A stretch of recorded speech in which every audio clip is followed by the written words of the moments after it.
गणानां त्वा गणपतिगुं हवामहे कविं कवीनामुपमश्रवस्तमम् ज्येष्ठराजं ब्रह्मणस्पत आनः शृण्वन्नोतिभिः सीदसादनम् प्रणो देवी सरस्वती वाजेभिर्वाजिनीवती धीनामवित्रयवतो गणेशाय नमः सरस्वत्यै नमः श्रीगुरुभ्यो नमः हरिः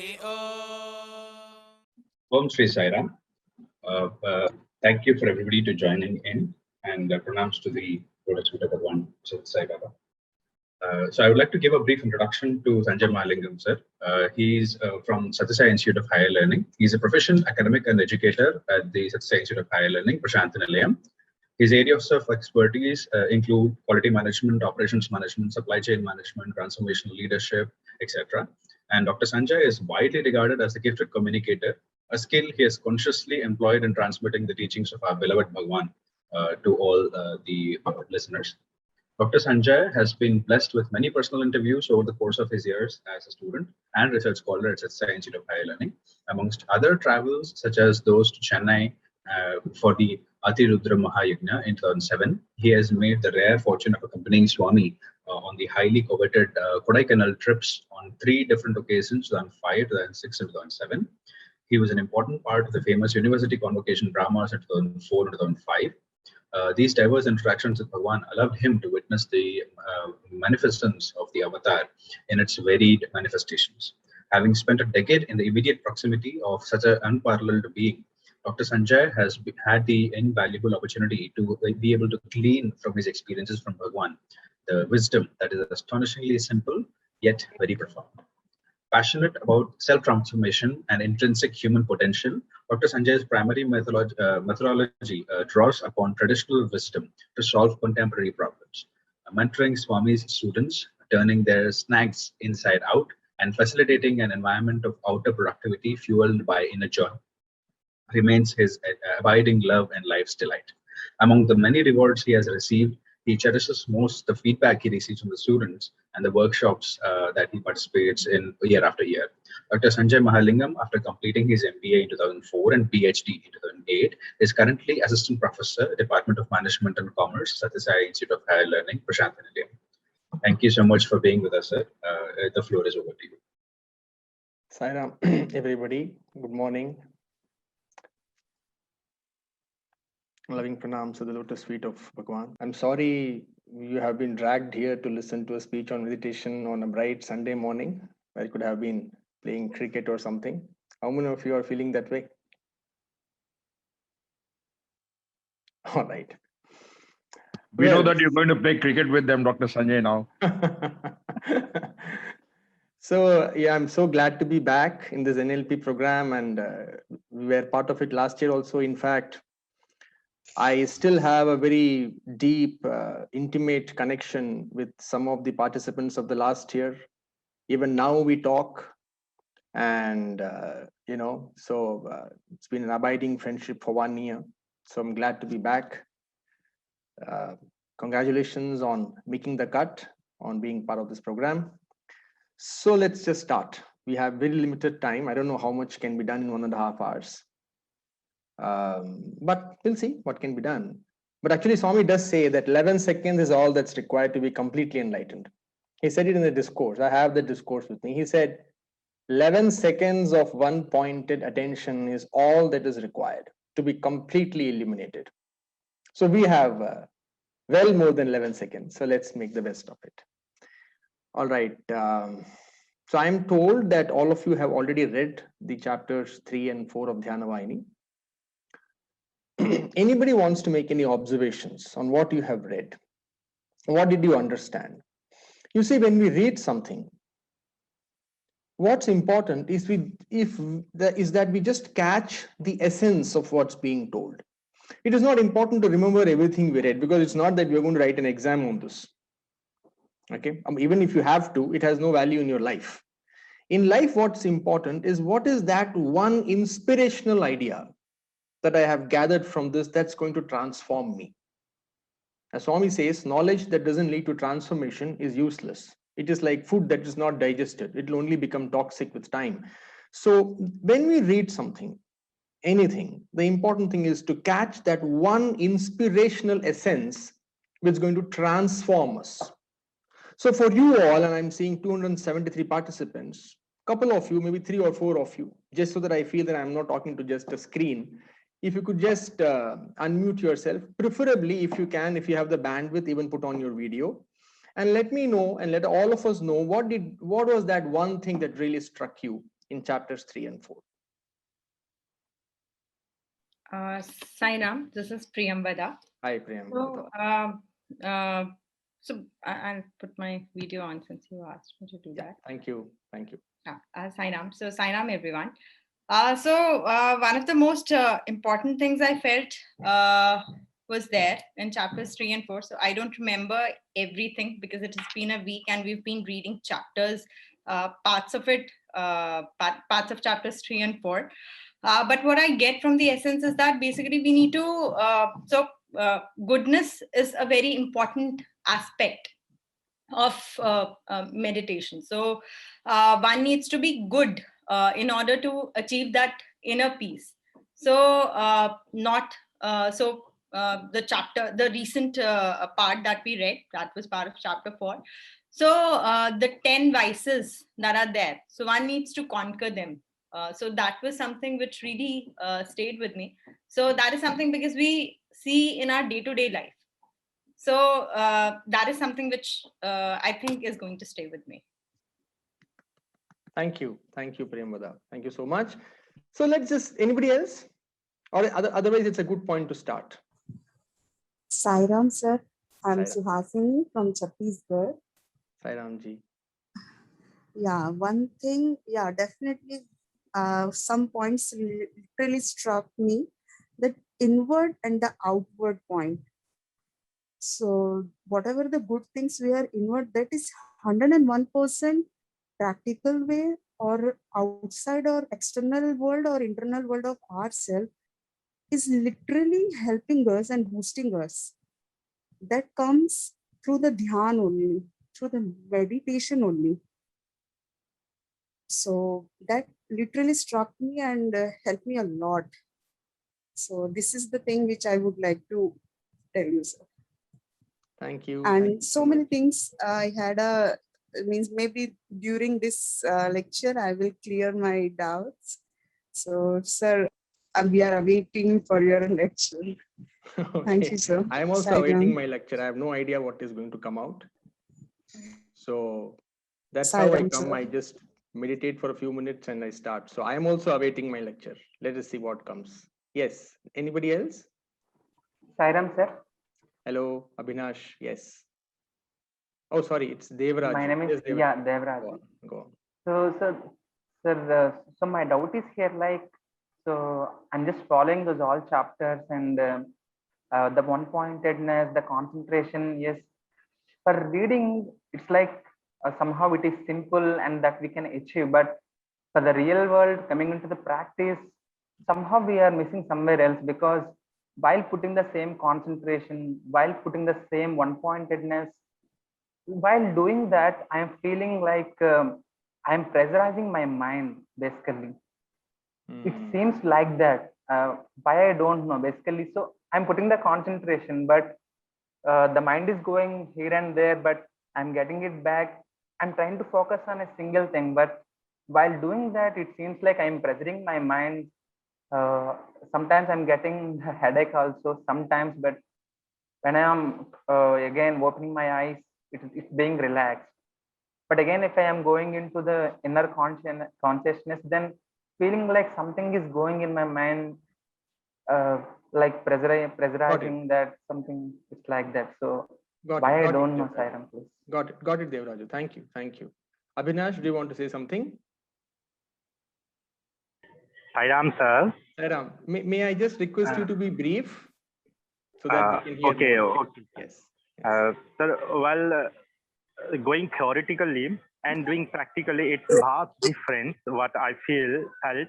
And there, when we do meditation regularly, does the external things also changes or it remains same? That was the confusion, but still it needs lots of practice. So in this chapter, I want to have experience on this only. Thank you, sir. Thank you, brother. I think you asked, I just received a file with some of your questions. I think this question was there in that. Anybody else? One last comment before I move on. Sairam. Yes. One person. I will go with the lady because I heard her voice first. Just Okay. because I heard it first. Yeah. Sairam sir, this is Nandini Jawar. Yes. The one point which clicked me very hard is that the goodness of one cannot remain with themselves only. It should be spread over the world also. I mean, like Swami told us that the positive vibes or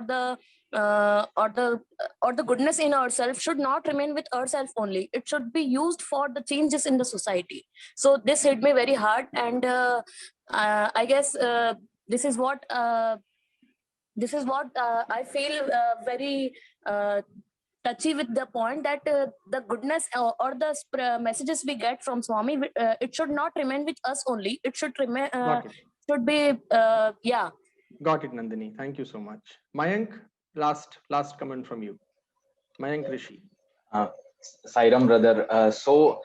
One point which struck me very hard is from the chapter 3 where Swami speaks about the goal of meditation. So he really speaks very beautifully what should be our goal while we are trying to achieve our or we are just trying to tread our inward journey with the help of meditation. So because this is sadhana aradhana month and the Jyoti Dhyan sessions are also going on for till the Aradhana Divas. So I am literally feeling that practical benefit for myself when I am doing the Jyoti Dhyan also. So it's kind of tool that Swami has given us to practice along the way while we also delve into the theoretical aspect of the subject, which is very good, but also very difficult to understand as well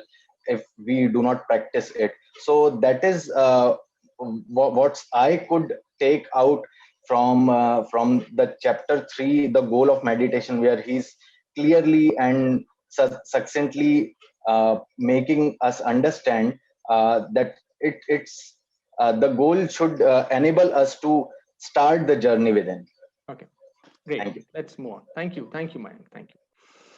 All right, let us start with what Priyambada spoke about, and even one other lady also spoke about goodness. And Swami also speaks about it in both the chapters, more so in chapter number 4, where he keeps stressing on the importance of quality, good qualities before one can become quality less. And then he talks about the 10 sins and all that. But one thing I can assure you, if you want to get out of sin, we cannot do that by focusing on the sin. So we should actually forget about those 10 sins and all that, but actually focus. When you look at the sun, the shadow falls behind. And when you look away from the sun, the shadow is in front of you. So the best way for the shadow to disappear is actually to look at the sun. So coming back to goodness, what is this goodness? Swami again stresses there has to be some goodness in life, there has to be character, there has to be good qualities before one can transcend all qualities and become quality-less or atattva. What is this goodness? Anybody wants to just say, but be very brief, because I will get your point. If I have a doubt on what you're saying, I will ask you. Anybody wants to say what they gathered from this idea of being good as a stepping stone to being quality-less? Yes, Sairam, sir. Okay, who's that? Sairam, Snigdha. Yes, ma'am. Yes, sir. Goodness, what I felt was yesterday I read the last section of Dhyan Vahini of 4th chapter, and what I felt was Swami was constantly emphasizing on development of a good character.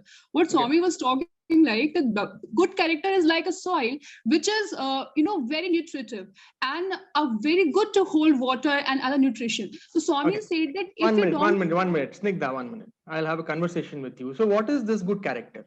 So one thing, sisters and brothers and friends, however you would like to be addressed. The thing is this. Meditation is about 0.5% theory and 99.5% practice. Meditation is that which should become real to us in our experience and practice. Okay. It is like knowing and describing and writing a 1,000-page essay on a mango, maybe even doing a PhD on a mango, or just plucking one and eating it. So I'm completely with you all, but I want this discussion for the next hour or so to be very real, in the sense that what is real to you in your experience. This is what is real to me. However little that is, it is more valuable than tons and tons of understanding. Okay. So now, Snigdha, my question to you is, what is this good character? So a good character is being harmonious to one's mind, deed, and action. And also imbibing the good values which have been shown by the great avatars, the great personalities, and also being, that integrity should be there. That even if people are not looking at you, you are doing the same thing what you proclaim to be in the public. Got it. I believe in that. My question to you is this: suppose you have a dilemma, you have to take either choose option A or choose option B in your life. Sir. How do you decide? Should you take option? Now, would you sit and analyze Swami's teachings? No, sir. Most of the time, sir, my conscience is my best guide. I believe in my conscience, and with Swami's grace, through till of my life, till of my age, I have been able to listen to my conscience because I practice silence most of the time. So I am connected to it, and I believe whatever my conscience is saying, Swami is saying that. And because everything we cannot go and analyze, life is really very fast. So at that moment, I listen to my conscience, and I go to my parents later on, and then I decide finally. Okay. You never had any confusion? Your conscience is conscious? No, sir. Many times I had confusion. Many times I had. Then my parents and obviously Swami's words cleared my doubt. My teachers cleared my doubt. No. Wait. That is what. Suppose you suddenly have to decide. Will you keep running to find Swami's book, Swami's discourse? Conscience is not clear, voice is not clear. I am trying to just create a structure for all of you from what I use in my life. Every word of what I speak today will only and only be what I have done and what I experience. Not a word more, not a word less. So I'm asking you this, what is that golden standard, that benchmark? Does anybody have something that this is what I apply before I take a decision in my life, so that I can prepare my mind for meditation? So that is on that. Because this is a generic answer, Snigdha. For one moment, I am not saying you're wrong. It's a beautiful answer you have given. It's just that this is a very generic answer. I will follow Swami's teachings. Everybody says that, no, but it doesn't happen. And sometimes we really don't even know what Swami expects in this. Hasn't anybody faced this situation in life? We're not sure. Like, what should I do? What would Swami expect me to do? Hasn't anybody faced this dilemma ever in life? Yes, sir. Yep. So what do you do? What do you do? That is why I said this discussion should be real. It's not about theory. It's not about me showing how smart I am or you showing me how smart you are. Because none of us is smart actually. Yes, sir. Actually, we are not. So what is it? If anybody has that absolute, that benchmark, like that, what do I say? That thing, that this one principle, if I follow, I have something like that, which I will share with you later. Sir, going for conscience, sir, because at the end of the day, at the end of your age or life, you have all is yourself. So if you have that peace, that happiness, real happiness, we all know, sir. Though we are trapped in worldly happiness, worldly things, but still at the end of the day, we know that we are not really happy. So that is the ultimate benchmark, I feel. Thank you. Sai Ram, sir. Yes. This is Saisha Sana.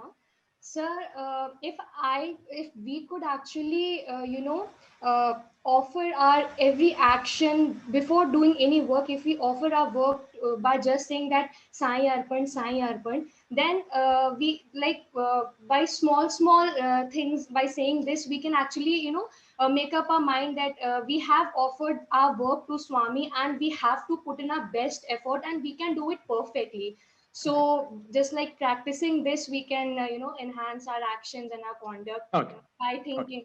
then Okay. it will be beneficial. I accept all your answers. All your answers are correct. If it is correct for you, it is correct. There is nobody other than you. You are only God. If it is correct for you, it's correct. So there's no correct answer here. Okay. Your answer is your answer, which is perfect. If it's correct for you, that's what you have to be sure about. I will tell you what I do. You know, this idea, concept of goodness, good character, values, virtues, what is Swami's expectation, what is Swami's teaching, what is somebody else's teaching, what's the good way to be, what is expected of me as a Sai student, and so many other things are there. They're all valuable. I'm not demeaning any of that. But to me, I don't find it absolutely real in my experience. Because even my own idea of Swami's teachings has evolved over time. In 2005, what I thought is the most essential teaching of Swami is not what I thought in 2010, is not what I thought in 2015. And today I have a completely different idea of what is exactly Swami's teaching because of my own evolution, because I have changed as a person. So you see, anything, you know, all these benchmarks keep changing. So what I have figured out in my life is how to keep the mind in a state which is best for inner inquiry or meditation or sadhana. The most important thing, and Swami always used to point out to me in interviews very often, conserve energy. Swami used to say, conserve energy, very important. Swami used to focus. Actually, if ever anything Swami ever stressed on, this was the only thing. Conserve energy, conserve energy. Swami told me, if you conserve energy, in one interview I specifically remember Swami told, you will get the 3 Shaktis. Ichha Shakti, Vak Shakti, Kriya Shakti. And for that, conserve energy. Kriya Shakti means whatever we do, we'll find success. Ichha Shakti means whatever we will manifest. Vak Shakti means whatever we speak will happen. So conserve energy. So I used to think, what is this conserve energy? So of course, first is physical energy. Then Swami used to say talk less. But the most important energy to be conserved is thought energy. And that is the real energy actually. Everything is just 1%. 99% is here. Every thought we identify with sucks a part of our energy. So to be disidentified with thought, to be thoughtless and inner silence, that is the best way to plug the leakages of energy from our system. Now coming back to this. So what I have figured out and how it works for me, and tell me if this resonates with you. I have always tried to take a path in my life which simplifies my life. By simplifying my life, what do I mean? Is that any action that does not create unnecessary thought in my head, I take that path. In other words, it leaves my mind free and cool and complete and total so that I can plunge my mind into meditation and sadhana and inquiry and whatever I need to I want to do with my life. It does not create random thoughts in my life and takes away my energy so that the available energy to me, which I can apply in that thing which I really want to do in my life, for that I will have lesser energy. So my approach always is that which simplifies my mind. And by simplifying the mind, I mean simply it does not crave for my attention. Now, if you apply this principle in life, you will see it is perfectly in line with Swami's teachings. For example, Swami says, speak the truth. Don't lie. Now tell me, which is more stressful, to speak the truth or to tell a lie? We all know if I tell a lie, then I have to tell 100 more lies to protect that lie, and I have to remember all those 100 lies to repeat them. If I tell the truth, I just tell the truth. I may look stupid in this moment, but next moment I'm free. बोल दिया भाई, जो है बोल दिया, okay, matter over. I have told what I had to tell. This is the truth. Like it or not, deal with it. I am done. I am free because I spoke the truth. Matter is over. Next moment, I do not have to think about it. Life becomes simple. And then next moment, you're available to plunge your thoughts into God. So that which simplifies my life, I take that path. Simple. No teachings, Swami's teachings, ye sab isme aa jata hai. Everything is circumscribed and included in this one guiding light of life, which simplifies my mind and which complicates my mind. which simplifies my mind, my breath, my emotion, my pranic energy. Everything becomes simple. That's the path to take. Any path that complicates my mind, my emotion, my identity, everything, avoid that path. Suppose I ask you a question, Saisha, did you read discourse 3 and 4? Suppose you have not read. Oh, you say, oh my God, there are 300 participants. How can I say I didn't read? And you say, I read, sir. And then for the remaining 1.5 hours, you have to live in tension.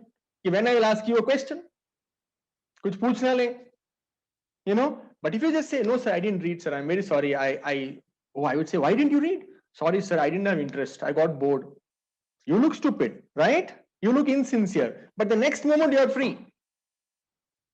That is called a simple life. Anything you see, Swami says, do not have attachments. Tell me, to remain detached is simple or to remain attached is simple? Which complicates your life more? In any situation, to do something for somebody and to expect something in return and to get involved in a complicated relationship and get entangled, is that more simple? Just do what needs to be done and then walk away.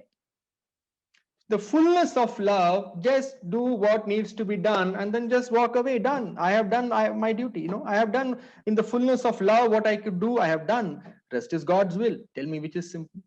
Once somebody complained to Swami, we are telling so much to our students. Some professor complained to Swami, but they're not listening. Swami said, pardon my Telugu, it's not very good, but Swami said something like this: Cheppedi manadharma, chesedi valakarma.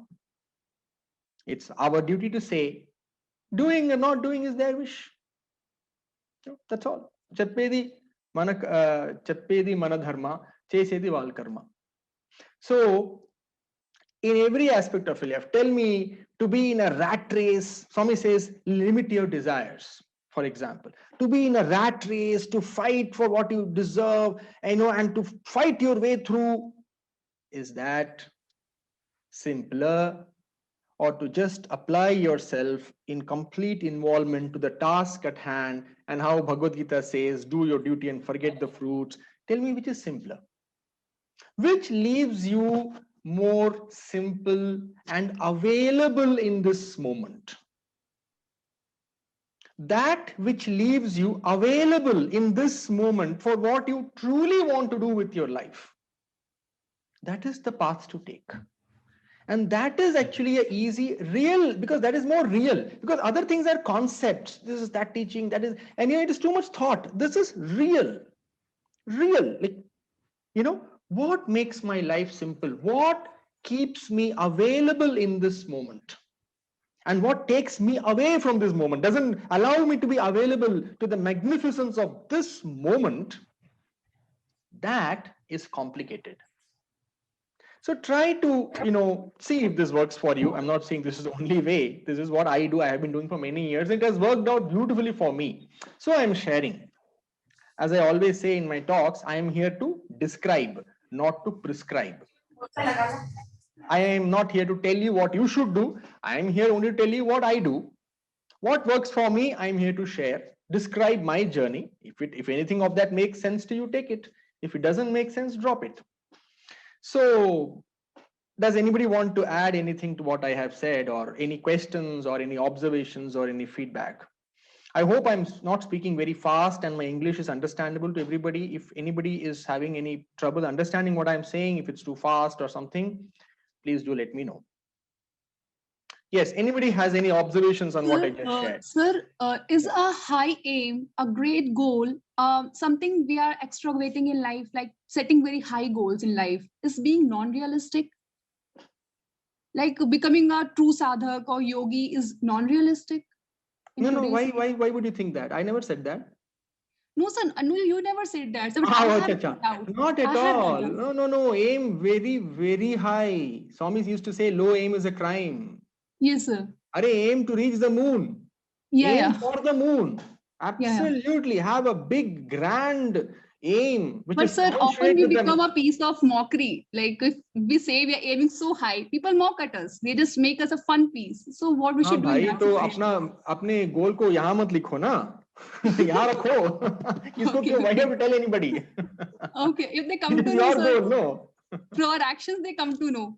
Like it's something they are aiming high. बोलने दो. Okay. जब हाथी चलता है, when the big elephant walks on the road, dogs will bark, na? The elephant Yeah. doesn't look here and there. It simply walks. So ignorance is the best path. We will, Ignorance. we will come to that. We will come to that. Okay. Let us stick to what I have just shared, Snigdha. Anybody wants to share any observations on this? Oh, Priyamvada, fine, sure. Sorry, I thought that you asked me to speak. No, continue. After that, we'll hear Ashish. So I just wanted to add a point to aiming high in life. No, Priyamvada, let me stop you. Pardon me, forgive me, but let us stick to, otherwise we'll go here and there, and at the end of 1.5 hours, we'll feel nothing has been done. Sure. So let us stick to what I just shared. Does that make sense to you, or would you like to speak on that, or I'll call you upon later to share what you have to share? I do not want to speak on that, so I'll probably then wait for your turn. Okay. Anybody else wants to share on what I just shared? Does it make sense to you? Does it feel real to you? Sairam sir. Yes. Who's that? Yeah, like I'm Suma speaking. Yes, Suma. Yeah. So like you said, simplifying my mind, like it really gives energy. So actually, I'm actually experiencing it because like 3 or 4 years ago, I used to like take a lot of tension and keep thinking about many things and like how is it going to be and all that. But then later when like I try to simplify my mind and not take many thoughts into the head and like just go with the flow and just leave it to Swami and just see whatever happens for good. So that's how like the energy within me is still there. So I actually experience it, sir. Excellent, Suma. That's very real sharing. Thank you so much. Very good. And that's the kind of sharing I'm looking for in your experience. And you don't have to agree with me all the time, but make it true in your experience. That kind of sharing, not conceptual sharing. I'm looking for sharing which is real to you in your life. Yes, somebody was unmuting, was trying to speak. No, I'll go with the gent first because I think he unmuted first. Yeah. Yes, Nilesh. This is Yes, Nilesh here. Yes, Nilesh. Yeah. Sanjay, I absolutely agree with your point on conserve energy. I'm a married person, and it's been very practical for me. You gave me an example of lying, which adds to another lie, and it keeps going. As you know, all married person lie to their spouses. So not necessarily, it's my example. So, to cover that another lie, I waste my energy and, really it's taking me away from the path, and I absolutely agree with you. And I've made a note of it, and I definitely would like to contemplate on it, and definitely it will simplify my, the thoughts which coming into my mind. I completely agree with you. Thanks for Beautiful. that amazing example. Thank you. Beautiful, Nilesh. Very, very good sharing. Thank you so much. Very heartfelt sharing. All our life we spend thinking how we will look to others. And that is actually one of the biggest ways in which we lose our energy. Why I'm focusing so much on energy? Because I can just tell you how to meditate in 3 minutes. But this preparation is very important. Otherwise, you'll keep coming with questions like, sir, I can't control my mind, sir, too many thoughts, sir, what do I do? What do I do? I hear this like a million times every day. So this is important to first unclutter your life, so that when you sit in your asana and close your eyes, there is really nothing left for you to attend to except this. And then we can easily dive deep. Means then what else will you do other than dive deep? Because there's nothing else to attend to, at least mentally. Life will always have some things to attend to, but mentally you can be free. So all our life we are trying to look over our shoulder. How am I looking? Am I looking good? Many of you, tell me if it is true or not, in your heart you will know, many of you want to speak. Okay, there are 313 people, remove 13 people, myself and other administrators and all that. There are still at least 300 participants sitting here. Many of you must be feeling, "Main kuch bolun kya? Shall I say something?" But then, sankoch ho raha, how is my English? I don't know if I can speak good English. What will others think of me? Will I sound stupid? What will Sanjay think of me? Is this a good point? Can I ask this question? Batao, what is simple? To just say what you have to say, khatam karo yaar. Mostly you and me will never meet again. It's not like most of you would never meet again, and you are not even seeing each other's faces. Jo bolna hai bolo, मामला khatam karo. Simple, no? See how much energy goes in trying to keep up an image. अरे मैं ऐसा हूँ, लोग अच्छा सोचे मेरे बारे में, लोगों को पता ना लग जाए कि मेरी असलियत क्या है. अल्टीमेटली पता लग जाएगा सबको. छिपा नहीं सकते. You can't hide. So this is another big leakage of energy. We are not able to be ourselves. Sankoch, dar, ye, wo. But you know what? When you are busy trying to make sure you look good in the eyes of others, do you know what others are busy doing? Anybody wants to just give me, this is a fill in the blanks question, just one sentence I want. When you are busy worrying about how you are looking in eyes of others, what are they doing? Same, sir. Even they do the same Exactly. thing. They are also busy worrying how they are looking in your eyes. So really nobody is bothered about you. Nobody is bothered because everybody is so self-obsessed, worrying about how they are looking. So this is another way we complicate our life. And this leads to so many other complications. Getting entangled in useless relationships. Actually, no relationship is useless, but entanglement is useless. So all these ways, you know, and then expecting something. If you do some good for others, we expect gratitude, we expect a thanks, we expect they do something in return. All these things, actually everything is Swami's teaching only, but I am trying to give you a way to make it real in your experience. In that moment I apply this. Is this going to simplify my life or complicate my life? Going to complicate, Jai Sai Ram, turn away, bhago wahan se. If it's going to simplify my life or it is going to remain the same, I'm happy to get involved.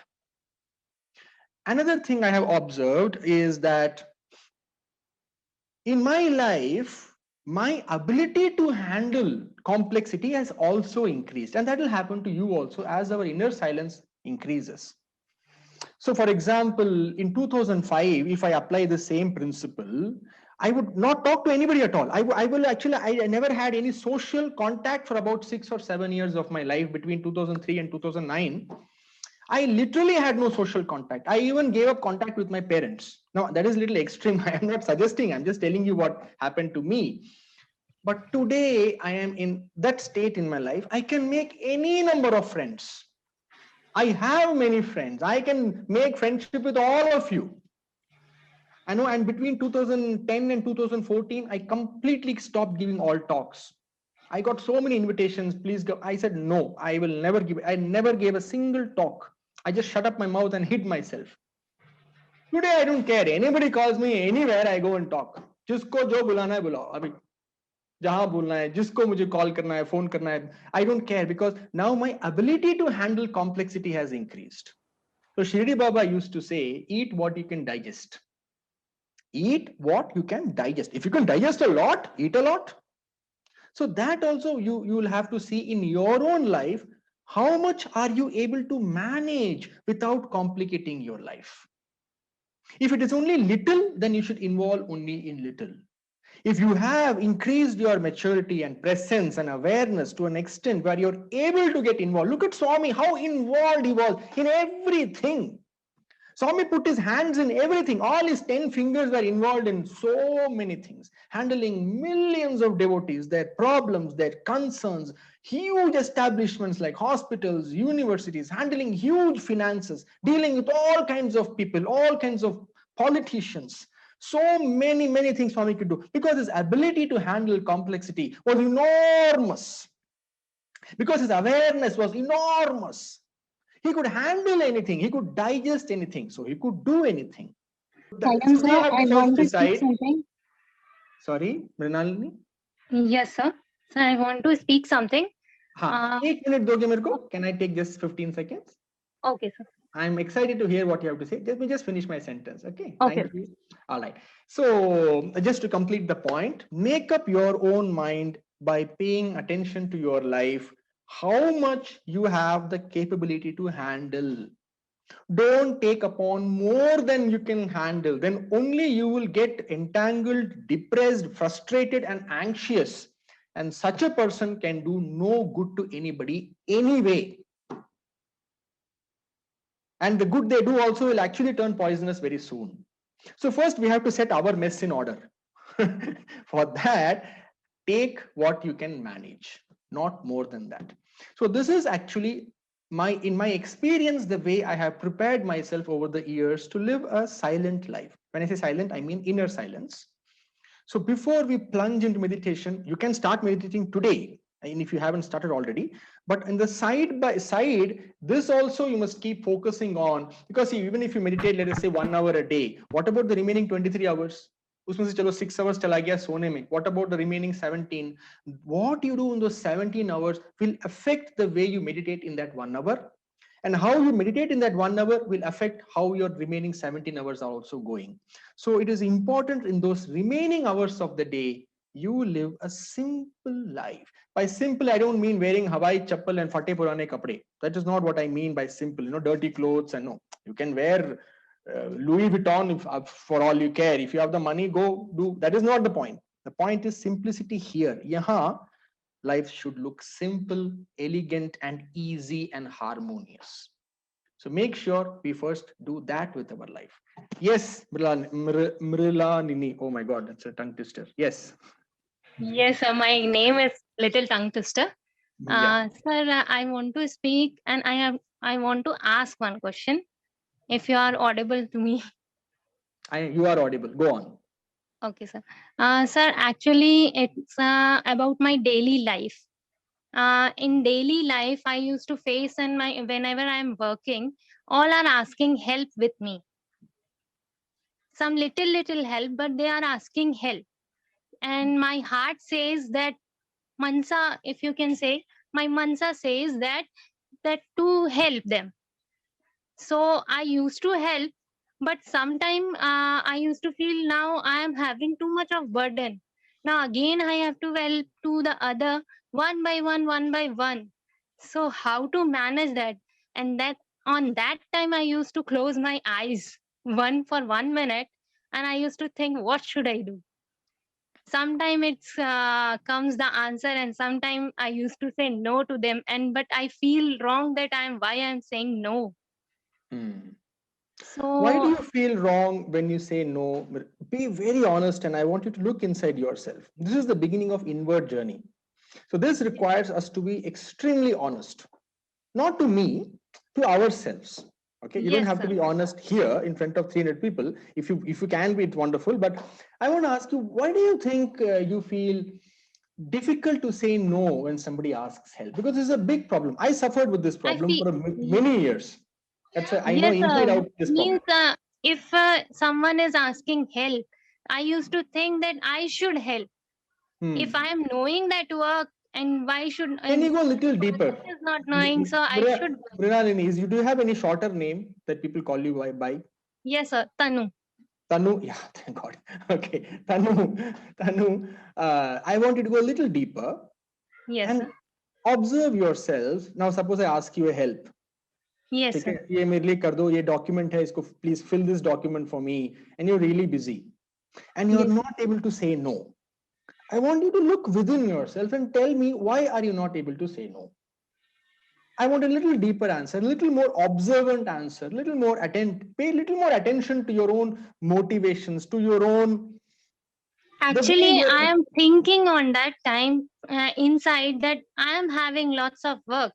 I should say that I am having lots of work. Why are you not able to say? Let me complete and then I will try. No, I got it. Tanu, I got it. Why are you not able to say no? Sir, actually, whenever someone is asking help, so I used to think, let me help. Either I have not got help on that time when I want. So, Achha, okay. I will tell you what happened to me. Okay? Yes, many of you are saying, sir, because of what they will feel if I say no. That's true. Many of you are saying it is my problem also. So I will tell you what happened to me. Many years back, I had this severe problem of not being able to say no. Especially like this, only when people ask me for something, my help. So what happened? I work in SSSIHL, Sri Sathya Sai Institute of Higher Learning. I'm part of the Department of Management and Commerce. And I'm saying this just as a matter of fact, not with any arrogance or anything. Extra humility is also a form of arrogance. So I'm just saying this. I am considered to be one of the best teachers in the department. I mean, that's what students say. Now, I have a very good name in my department. Sincere worker. He's always ready to take responsibilities. Excellent teacher, teaches well. You know, he's always like full integrity. Like what he takes up, he does. Blah blah blah. And this my HOD writes in my appraisal. My students like in their feedback. Oh, the best teacher ever. Blah blah blah. This is all building up 2014, 15, 16, and I realized I'm not able to say no. If my HOD says, if this project is there, will you lead it? The fact that he asked, I'm not able to say no. And nothing wrong with him. He's a very good human being. If I say no, he will not mind it. He may try to convince me, but he is not one of those mean people. He's a wonderful human being. But I was not able to say no. Anybody, a student asks my time, sir, I want your mentoring, sir. Can you talk to me? Yeah, I say, okay, yes. How many of our students? And the whole evening, I'm sitting from 6 p.m. to 9 p.m. After college, I'm sitting on phone and talking to students. Oh my God. Okay.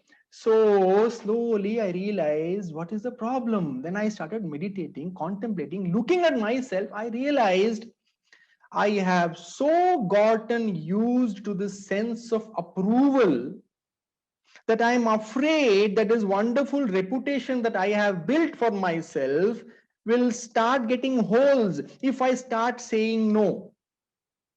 Now this deep down, this is very deep dysfunctionality. My HOD is praising me so much. Tomorrow he gives me a project and I say, no, sir, I cannot do it. I'm very sorry. Deep down, I have this fear because I'm relying, my ego is relying on this appreciation, this people thinking you're so good. And I'm so desperate to protect that reputation that I'm unable to say no. Now tell me, is this simplifying life or complicating life? First, we must learn to honor ourselves. Today, I don't have that problem at all. If I cannot do it, I simply say, no, sir, please forgive me. I'm very sorry, I cannot. Just point blank, politely, no. That's it, no. Nothing has happened. I still have a good reputation, nobody minds. In fact, your respect actually, it is only our imagined fears. So, this is how we have to first start looking at our motivations. Why am I doing what am I doing? And then you'll understand the problem is only with me. And it's nothing to do with actually we cover it up saying, no, no, sir, I should always help. This is what Swami expects me to do. Actually, this is all drama. The real thing is we are unable to say no. This is my experience. Again, Tanu, I cannot say it is yours. It could be, could not be, but the process is the same. You will have to look at yourself and see why you do what you do. This thorough introspection must be there. Why I do what I do. And if you find why you do what you do is not what you say, if your true motivations are not what you say they are, you are complicating your life and you will feel stress and burden. So keep your life simple. Do what you can. When you can't do, say no. Just say, I'm sorry, I will try to get back to you later. But yeah, you may lose one or two friends, but those friends were anyway not worth having anyway. You know, a couple of people may say, Arey, what happened to Tanu? She changed so much. She used to help. Now she doesn't matter. Your life will become simple. Yes, 2-3 friends you may have less, but they're anyway clinging to you because you're doing things for them. Anyway, their friendship is not worth having. Anyway, it's of no value to you. For a meditator, only this is of value. Other things can come and go. Somebody who wants to excel in meditation, all other things can come and go. They are of not great value. This is of supreme value. So this cannot be sacrificed for anything. I know it sounds selfish, but when you practice this actually, you will see it is not selfish. It is a very high form of selflessness. Somebody who cannot love and honor themselves, truly, they can never honor and respect others also. It is actually a show. Those who honor and respect themselves truly first, only they are capable of authentically honoring and respecting others. Those who don't respect themselves, the respect they have show for others is actually fake. Real respect for others comes first after you start respecting yourself. So these are my 2 cents, Tanu. Did it make sense to you? Yes, sir. Thank you so much, sir, for guiding us. Now I will say. Made sense to you, right? Did it impact you? Yes, sir. That's all that matters. And to others who said they have a common problem, I hope it made sense to you. Sairam, sir. Yes. Who's that? Abhishek Kalas. Yes, boliye. Sairam sir, I am Abhishek from Karnataka, sir. Sir, my own experience is that, sir, when we do good to someone, no, sir, from that person, some bad things happen to us, sir, and that time we will be in the emotion, sir. So in that situation, how we should come out, sir? Well, the beginning, don't expect anything, brother. That is complicating life. I told you my golden rule is simplifying, complicating. You see, many times it happens when I'm helping somebody, no, because I help a lot of people. And I'm saying this just as a statement of fact. Like some of you now may want to call me after this session. Like that, I keep gathering people who want to keep talking to me, and sometimes I get very involved in some people's lives in the sense that I really start, trying to guide them, and then they go and do something stupid. And I feel very hurt in the sense that not as a personal hurt, but I feel, arey yaar, itna, I explained so much and that person just went and did something stupid, and then they get into problem. Nothing about me. Slowly now I have distanced myself even from that. Cheppedi manadharma chesidi valkarma. Give the best that you can and then walk away. Walk away. This world is not your responsibility. Any help that has to reach anybody, it will reach. God is not depending on you to help somebody. Yes, anybody that has to receive whatever they have to receive, they will receive. You are there or not there. Yes. God is not depending on you to get his work done. Do your best. Be a channel for Swami's love and walk away. When I say walk away, I'm not saying like in anger or turn away. When I say walk away here. Walk away means that's done. Yes. I have done my part. Rest is God's wish. And that person's wish. So if you live like that, life becomes simple. That's all. Nothing can be done about it. You just have to. Life doesn't happen all the time the way you want. But life inside you should happen the way you want. Okay? Very decent girl who's quietly raising her hand. We deserve to hear her. Yes, Monica. Yes, thank you. Go on. Sairam, I am actually facing this scenario where I used to say like yes for everything, and now I realized I stopped myself and it's okay what I'm doing with my life, and I started saying no, or I'm trying. Actually, I'm not saying it rude way already. I'm saying like give me some time, I'll do it. But then I observed like towards me, the others' perspective have changed and they're passing comments on me. Okay, this is my like professional life. So you said like, okay, saying no will make your life simple, but I feel like it is it is making more complex actually. See, it's dealing with this transition. Very good. I got your question. Really hard actually. I got your question. Can I answer it now? Fantastic question. It is very real and happens to many people. I again want you to pay attention to yourself. Okay, this is answered. I have also faced this. So what happens when we start saying no? We have heard this from you, from me, you heard now, maybe you heard somewhere else before. One must have the courage to say no.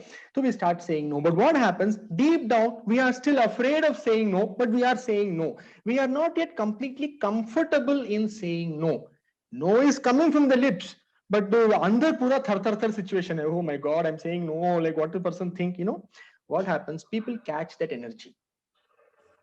When we are saying no, but inside we are shaky, we will not earn people's respect. When we say no and we are completely comfortable in saying no, trust me, in time, you will earn the people's respect because your energy will be like that. You will walk like a king and a queen. King if you are a man and queen if you are a lady. Your energy, when you walk, people will respect you. Again, we are not doing for that. They respect or not is irrelevant. But actually, nobody will be able to take you for granted. So what is right now happening, Monica? You are in a kind of a transition. All our life, we have been compulsively saying yes. Nothing wrong in saying yes. Again, I'm not saying don't help people. No. I'm just saying don't be compulsively saying yes. Compulsive is the key word here. Nothing wrong in saying yes. I won't emphasize again.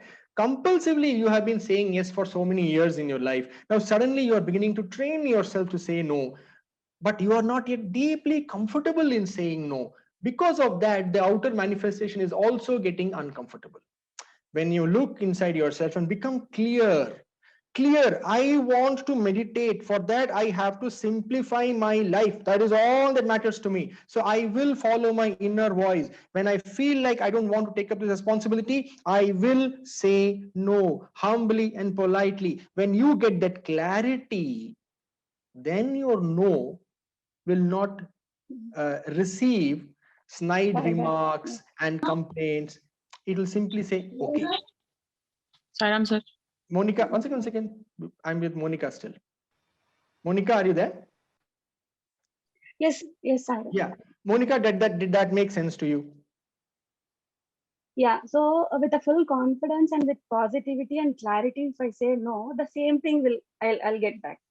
The same positive. Clarity. Baki sab to theek hai. Yeah. Clarity, one thing. Clarity means you are clear.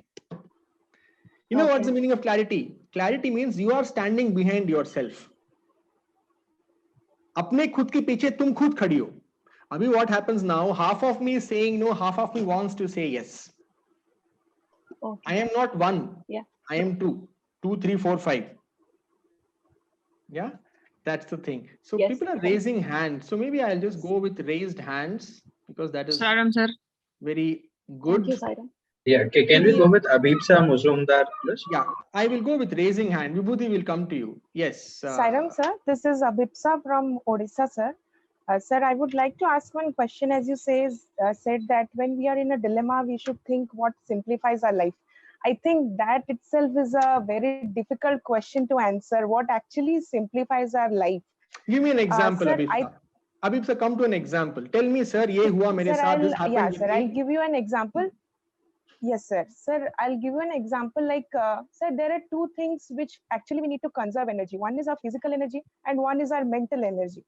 Sir, sometimes some decisions, it drains us physically, but maybe mentally we are Abhipsa, I can help you. I can help you if you are willing to. I'm not forcing you. I understand it's a very public forum, but if you are willing to give me a specific example, sir, ye hua mere saath, this person said this person said this, then I had to make this decision. And in this one, I'm not able to make out how to simplify my life. If you're willing to share like that, then I can surely help you. But it is a little difficult for me to answer general questions. Okay, sir. Sir, I'll because I am certain, I am 100% in every situation in your life, this principle can be applied. Sir, I'll just give an example which I recently faced in my professional life. Sir, I had 2 job offers. One was very far away from my home, but it was not a very mentally very draining. It was just physically draining for me. But when I came back home, I had less time for my family, less time to give for my puja activities. But one more job which I had was closer to home, but it was mentally not at all satisfying. The workplace was not very good. I had a very difficult time actually deciding what I should go with. So finally, I in those kind of situations, what I do is I ask my parents, because I think they are the ultimate gods for us. In every situation of my life, I have asked my parents. But sir, after a few days, I felt maybe if I had joined the job closer to my home, I could have given more time for meditation, more time to my family. So sir, please, I want to clarify this thing. When we are in a dilemma between our physical energy and mental energy, what do we actually choose? Okay. Abhipsa, wonderful question. Now, this is what I was expecting from you. Beautiful question. Let me try to answer this. Okay, direct answer. Between mental and physical energy is way more precious than physical energy. Again, I'm not saying this is true for you. Generally speaking, physical energy is nothing. One night's sleep, you'll be perfect. Mental energy is way more draining. Okay, so mental energy is the most important thing. Now, this is a very involved question. Like, I'll have talked to you for 1 hour just with you to understand why the other job is draining you mentally. Because there only you are doing something which is complicating your life. First of all, nothing in this world should drain your energy only. But that is another discussion. So between how you would choose between these two, again, I cannot give you an answer because it is your life. You will have to figure out on your own. But what I would have done, I would have sat and thought about this. How would I have thought about this is, Job A, which is far away, physically taxing but mentally relaxing. Job B, which is close, mentally taxing, physically relaxing. I would say if I take job A, during the day, every single moment of my day, how available I feel to myself within myself, how available I feel to this moment, whatever I am doing. And the other job, how available. But then the farther job has other sacrifices like spending time with family. So this is not an easy answer. We will have to really go deep into it, what your family feels and what sacrifices they are willing to make for you. And then there are aspects of communication, how you're able to communicate it to them. And you see, another point is, it is not just the quality of time you spend meditating or with your family, quantity, it is quality. 5 minutes sometimes you spend with a human being in such heart-to-heart intimacy that you discover an ocean of love. Sometimes you're irritated in spending 3 hours with another human being and all that we have is conflict. So another question to see is, even if you have more time to spend with your family doing this taxing job, which is mentally taxing, will you be available for your family mentally when you come home? Will you be able to meditate or whatever you want to do for which you're not having time, taking the father job? You have time now, but are you there? Time is there, but are you available to that moment? Or is your mind just full of all the stress that is coming from job B? So these are the things. There is no easy answer, but you will have to trust your instinct and move ahead. And when you trust your instinct and take a decision, then slowly as you go on trusting your intuition becomes louder and louder and clearer. So fearlessly think, contemplate, take one decision and go for it. Nothing will happen. Nothing ever happens in life. Everything happens here only, and always there's a way out. There is no permanent damage to anybody, to anything, in any situation. So this is how I would have gone about thinking about not only the physical time I'm able to create extra, but also my own availability to the moment. How free I am to spend beautiful time with my family. How free I am, not just physically, but mentally, to do whatever puja or meditation or whatever I want to do. How it is affecting my health. So all these things in totality you'll have to consider and come to a considered decision. It is not a straightforward decision, I agree, but this is the process. Abhipsa, made sense? Yes, sir. Thank you so much, sir. Yeah, thank you. Yes. So one second, let me just stop. That's why I said I have not even started M of meditation. What to do? That's why I need about 10 hours to do any kind of justice. But maybe shall we just talk about some meditation? Because Yes, sir. My question is about meditation. My question is about meditation. Vibhuti, is that Vibhuti? Yes, Vibhuti. Yes, what's your question, Vibhuti? Sir, when I start meditating, I do Om 21 times. And in the start, I have some ghostly or negative images in the start. So I continue. I have a habit of imagining Swami. Sometimes when his face doesn't come, then I switch on to light. But I struggle between Swami and light, and sometimes my energy get lost between the negative images. Okay. Okay, let's talk about meditation then.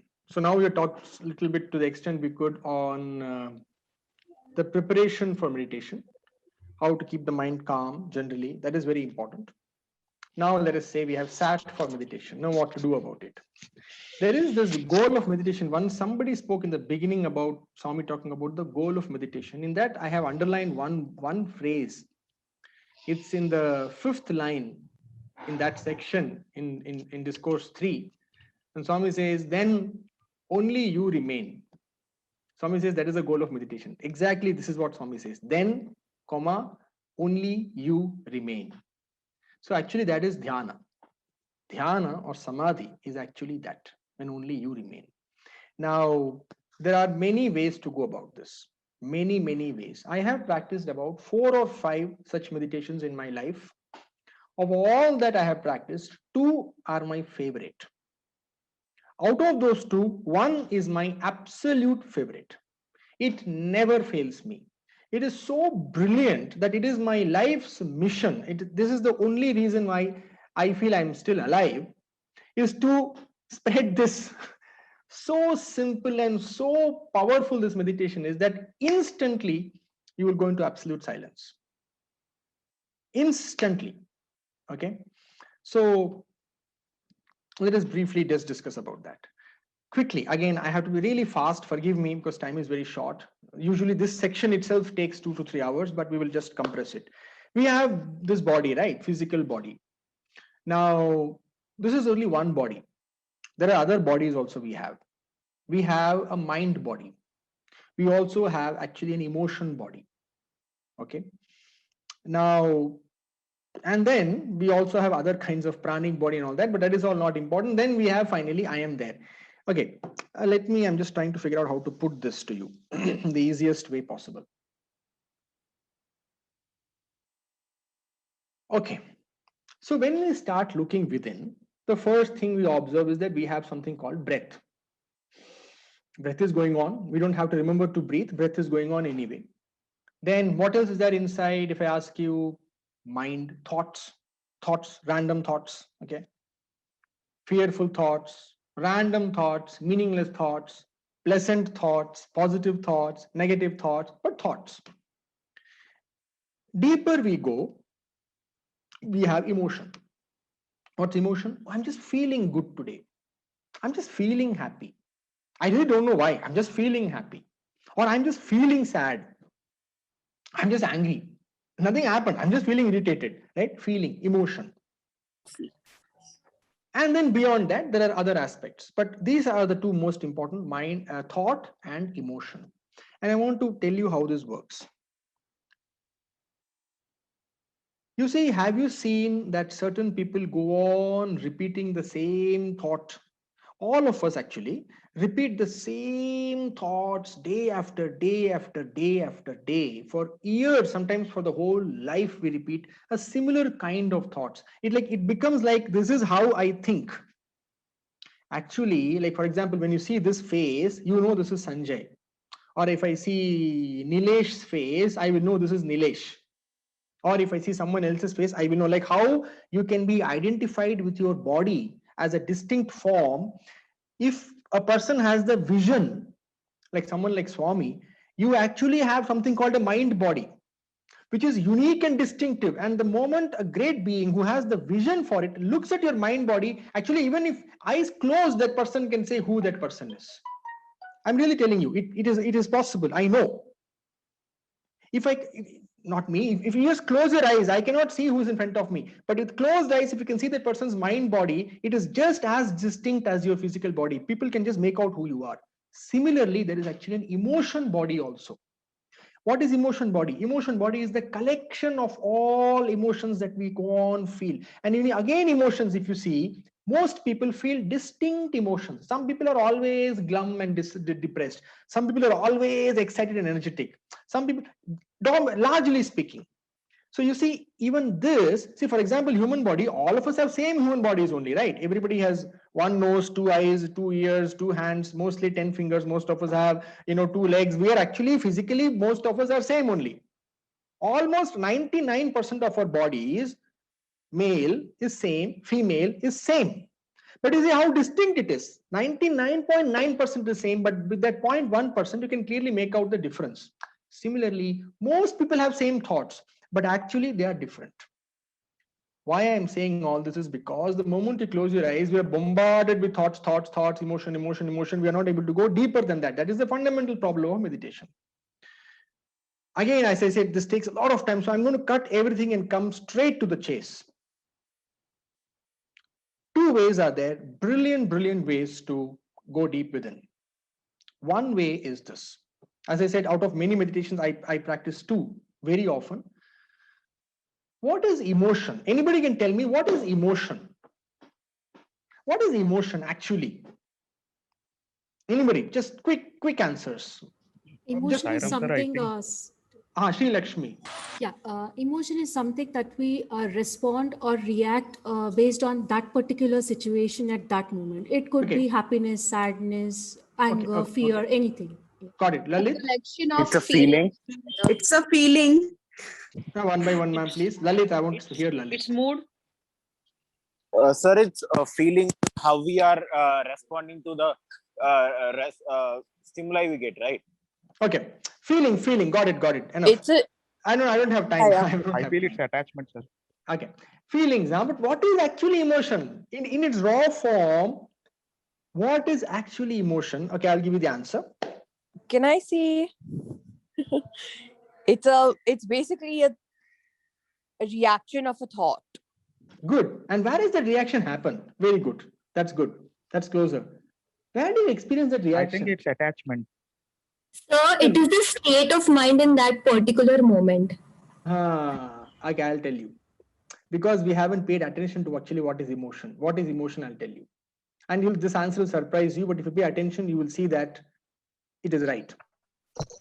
Emotion actually is the body's response to a thought.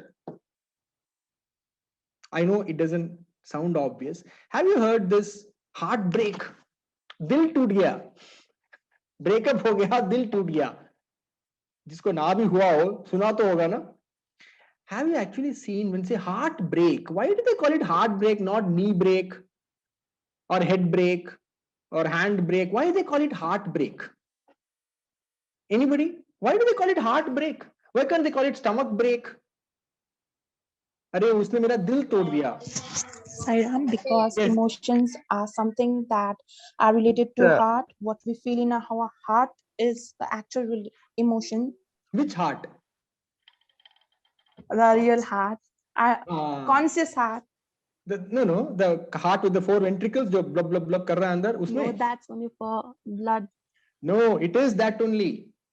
If you see when you have a deep emotional like breakup, ya kuch relationship problem, you see actually focus, you will actually feel problem in the heart area. You will actually feel a constriction physically if you sit closely, closed eyes and see body mein kahan mujhe sensation ho raha hai, you will actually feel it in the heart area physically. Kehte na, I went weak in my knees. Suna ye English proverb? Yes, sir. Suddenly like I'm very anxious. मेरे घुटने ढीले हो गए. Actually, you will feel it in your knees. Physically, you will feel. And when we come up with great danger, my stomach is gurgling. You know, you will actually feel tension in your gut. Like some people can't see blood. They see blood, खून दिख जाता है, तो उनके stomach में they actually experience. So actually, we have not paid enough attention. All emotions, small or big, it is actually how, note this phrase, how thought is showing up in your body is actually emotion. Emotion is energy in motion. Thought, how it shows up in your body is actually emotion. So whenever tomorrow you say, I'm not feeling good, I'm feeling sad. Feeling sad is a thought. You have analyzed how you are feeling. Pay attention to what I'm saying. This is a little tricky and subtle. When you say, I'm feeling sad, yes, it is a statement. First thing is it's a statement. You have said it. I am feeling sad. 5 words. Second is a thought. Yeah, I am feeling sad. You have recognized that emotion. But where is the actual emotion itself? See, it is not in thought. Thought has analyzed and recognized that emotion. But actually emotion kahan hai? If you pay attention and sit quietly and bring attention to your body, you will see that when you are feeling sad, inside your body, you will feel a certain kind of sensations. Similarly, when you are feeling happy and you pay attention to your body, your physical body actually will feel a different way from within.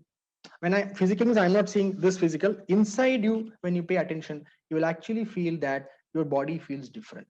So the way thought shows up in your body, that is emotion.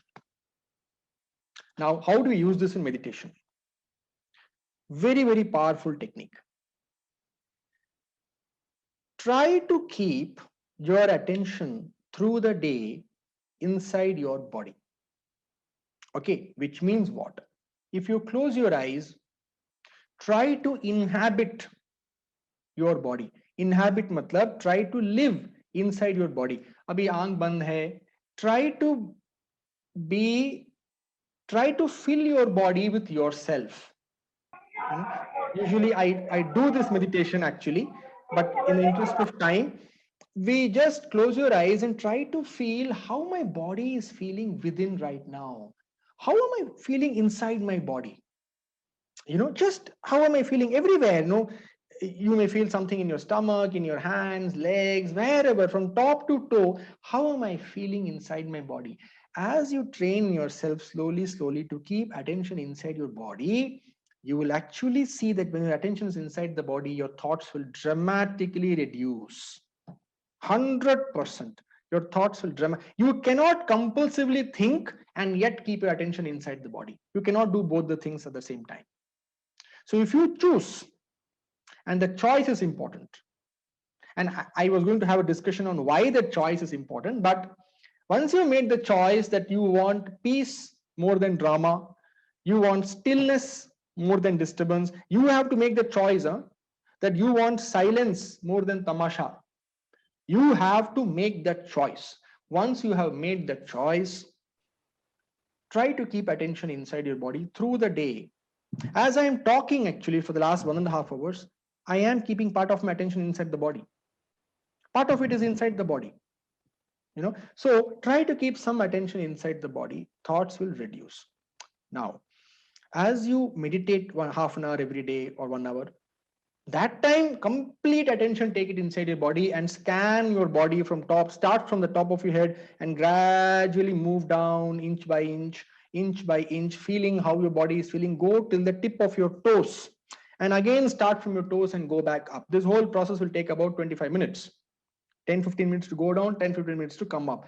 That is meditation. But even generally during the day, try to keep your attention inside the body. Now, as you become better and better at it, as your power to keep your attention inside the body becomes stronger, next time whenever you have a thought, somebody says something you don't like, somebody in your mind insults you or ill treats you, then there's emotion, anger, sense of injustice. How can that person behave like that? What happens? Now understand the cycle. A thought comes. How can he do like that? And then that leads to an emotion of anger, sense of injustice. Then that injustice, you think about that emotion and the thought becomes even stronger. Kaise kar sakta tha wo aise? And then the emotion becomes even stronger. So thought and emotion, they start feeding each other. And they become stronger and stronger and we are completely lost. And then we are miserable and frustrated. Ye cycle ko todna hai. How do we break this cycle? The moment we feel an emotion of whatever emotion, immediately instead of, now this is key, instead of thinking about the emotion, immediately jump inside the body and feel, pay attention to the nature of that emotion. For example, मुझे गुस्सा आया, कुछ बोलूंगा इसको मैं, you know, instead of thinking about it, क्या बोलूं, ये ऐसे कैसे, you know, stop, jump inside your body. हाँ, गुस्सा है, anger है, what is that anger? What is it? How does it feel like? How is it playing inside my body? Try to become aware of that emotion inside your body and allow that emotion. Keep paying attention to that emotion. An amazing thing will happen. That emotion, which was actually sucking your energy away, will actually start giving you energy. Karke dekho, it's a magic. The moment you pay attention to your body as to what is this nature of emotion, suddenly the emotion will open up and that emotion will release energy to you and you will feel so happy. Anger to chala jayega, wo aur baat hai. You will feel more energetic and alive. But the moment you allow the emotion to take over you and allow this connection between thought and energy to build up, that's it. फिर तो भगवान ही मालिक है, उसके बाद nothing. Then it will have its toll. वो लेके रहेगा अपना हिस्सा, its pound of flesh. Nothing can be done. So stop this connection, jump inside the body. Now, beginning May, you'll be able to jump inside the body only for small emotions. Choti baatein. You'll be able to jump inside the body and try to dissolve that emotion. Okay? But slowly with time, when you practice, that power to remain within the body increases, bigger and bigger emotions, bigger and bigger turbulences, bigger and bigger disturbances, you will be able to hold it within your body. not suppressing, but you'll be able to dissolve it through attention. So this is a very powerful meditation. Actually, this meditation was taught by Buddha. Buddha taught this, Gautam Buddha taught this to his monk disciples. Actually, now it is taught in the world like Vipassana. If anybody has done that course, but of course, what I have told you is a slight modification of that, because this is the way I practice it. But if you keep your attention inside your body, just brilliantly, very, very soon, you will transform. And your emotion body, I was telling you that different bodies, your body of emotion will start to dissolve. Slowly, slowly, that emotions we have collected, so much you have collected, and it's become a body of its own, it starts to dissolve. Before your physical body dissolves, the emotional body will dissolve away. Similarly, mental body will dissolve away. And then what will remain is inner silence. This is one way of being mindful of your emotions as they show up in the body. I repeat, being mindful of the emotions as they show up in the body. That is a very, very, very powerful meditation. There is one more meditation which is my absolute favorite. Okay, but that you should have tremendous willingness for it. I'm not saying deservedness or capability. Koi capability nahi chahiye, koi yogyata nahi chahiye, no deservedness, nothing. Willingness is required. What is that? Easiest thing. Jo thought aaye, jo emotion aaye, simply ignore it and stay with the question, ye kisko aa raha hai? Who is getting it? When you're angry, just ignore your anger. But uske liye thoda awareness chahiye. वो घोर willingness चाहिए, that intense willingness is required, yearning is required, कि at any cost all I want is peace. ये शरीर भी चला जाए, मैं मर भी जाऊं, I will not leave Swami's feet. I want only peace, strong, complete, grounded peace. वो tremendous willingness चाहिए इसके लिए. अगर वो है, तो this is the easiest meditation on the planet. इससे ज़्यादा कोई easy, powerful, direct method है ही नहीं. चाहे जो हो जाए, ignore, come back, who am I, किसको हो रहा है, and when you pay attention to answer will come, मुझे हो रहा है, who am I, and then you come back, who is this I. But again this one takes about 2 to 3 hours, just this one, but I'm just winding up. When you pay attention to who am I, who am I, who am I, amazing things will happen. Everything will disappear, and you will, what Swami says in that, the 5 words that Swami says, then you alone will remain. In discourse number 3, I have highlighted that in the PDF. That's the only one line I took from the entire. I have read the entire 3rd and 4th chapter 3 times. I underlined about 7 or 8 lines, but this one is my favorite. Then you alone will remain. What is the meaning of that? You will have to find out through meditation. When you practice meditation, and more than that, awareness during the day, you have to discover for yourself what is the meaning of that statement of Swami. Then you alone will remain. Abhi fir kya hai? If I am not alone now, what else am I carrying with me? That is a meditation that you have to do and find out for yourself. What's the meaning of this tremendously beautiful sentence that Swami used in chapter 3? Then you alone will remain. Okay, I will end with a small story. एक बहुत बड़े योगी थे, हैं भी, मतलब अभी उन्होंने शरीर छोड़ दिया. 105 years में वो महाराष्ट्र में रहते थे, बहुत महान अवतार थे. उनसे एक बार मैं मिला तो उन्होंने ये स्टोरी बताया.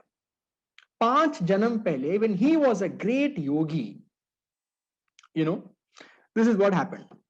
Okay, this is a real story. This is not a book story. This is an actual story. And I will leave you with this thought. ये story का interpretation आप खुद करिए. You interpret the story as you want, but I will just tell you the story and leave it. So there was a great yogi who had tremendous power, siddhis, you know. He could do anything, turn the sky into earth and earth into sky. But he did not find lasting inner peace.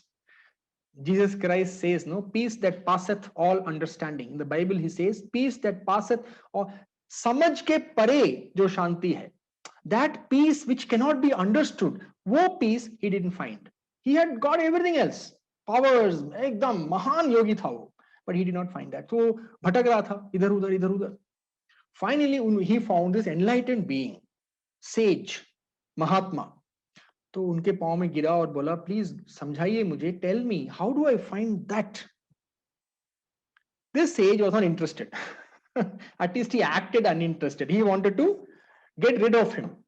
वो says इससे छुटकारा चाहता था, वो ज्ञान देने के mood में नहीं था, वो बस चाहता था ये आदमी जाए यहाँ से. तो वो बोला, तुम जाओ और एक टाइगर के ऊपर बैठ के आओ, मतलब एक बाघ, go and sit on a tiger and come.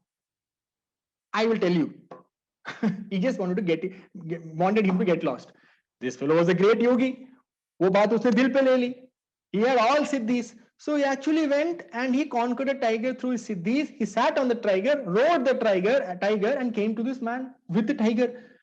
And the sage saw this and he got shocked. All this is drama. And the sage asked one sentence. The sage, in his fear, he asked one sentence to this yogi. In that one sentence, the yogi found what he was looking for. In that one question, the sage asked him, and the yogi found the answer that he was looking for, despite all his siddhis. And what was that question the sage asked? He said, "Arey, ye tumko kha jata, to kya bachta?" The sage said, "You fool, if this tiger had eaten you up, what would remain? ये तुमको खा जाता तो क्या बचता?" The yogi got what he had to get. So I will leave you with this question. अगर ये चला गया तो क्या बचेगा? जब तुम नहीं तो क्या है? कबीर says तो, जब मैं नहीं, जब गुरु है तो मैं नहीं, जब मैं हूं तो गुरु नहीं. Have you heard this doha of Kabir? When Guru is there, I am not there. When I am there, there is no Guru. तो जब ये नहीं तो क्या बचता? With this, I will leave you. Thank you, everybody. 11:31. So we are on time. Thank you for this lovely, patient listening, and thank you for this opportunity for me to relive my own life. So thank you, everybody. Thank you very much. And we are getting a lot of questions. We'll consolidate that and share with you. Thank you so much for the time, and let's meet again soon. Thank you, everybody, for attending. Let's please meet again in the next one.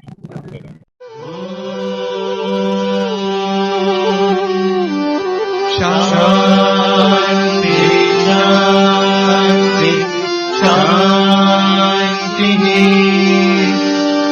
Samasta loka sukhino bhavantu. Samasta loka sukhino bhavantu.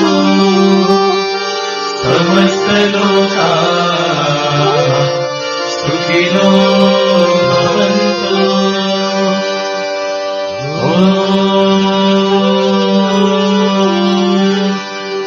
Shanti, Shanti, Shanti.